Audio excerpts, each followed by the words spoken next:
Between Willow Creek, Exists, and Valley of the Sasquatch, more than a few indie directors have taken on the task of making a great and terrifying Bigfoot movie. For some reason though, none of them have really got it right. Primal Rage though, now that's a goddamn Bigfoot movie. Despite lifting its title from a monster fighting video game, Primal Rage is its own beast entirely. It's directed by Patrick McGee and it stars Casey Gaglardi and Andrew Joseph Montgomery as Ashley and her husband Max. The movie starts with Ashley making the drive north to pick up Max, who was just released from prison.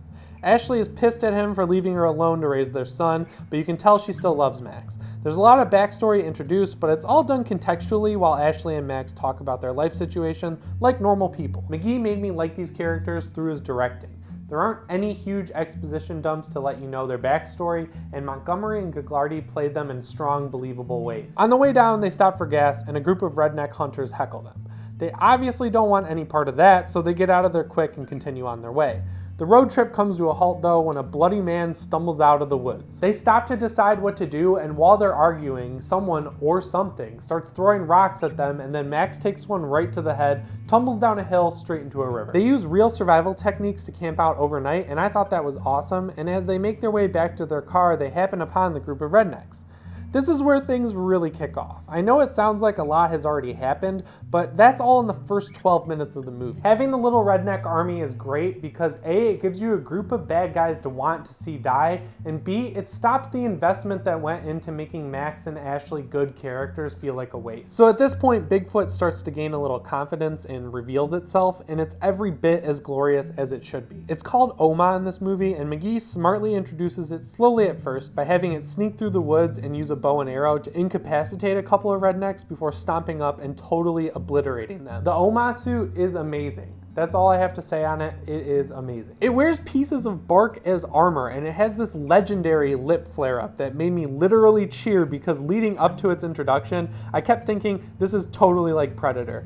Bigfoot is elusive in real life, and I love that Oma waits until it's sure it won't be discovered by the world at large before totally revealing itself. It's not completely hidden though, it hides in plain sight thanks to its camouflage, and that's awesome.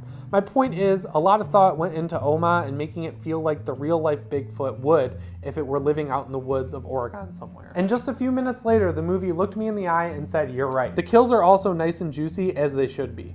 McGee boldly lingers on a lot of them, but the practical gore effects are so good that you totally understand why. The one thing holding Primal Rage back is a dated and largely unnecessary Native American subplot. Sure, it explains the basic legend of Oma, but we all have an understanding of what Bigfoot is, and spending time cutting to Native American police officers just takes the audience away from the stuff they actually want to see. It didn't ruin the movie by any means, it's just something I thought I had to mention. Something else I'm really happy about is that McGee didn't use the fact that it's an 80s inspired monster movie to skimp on the shot work.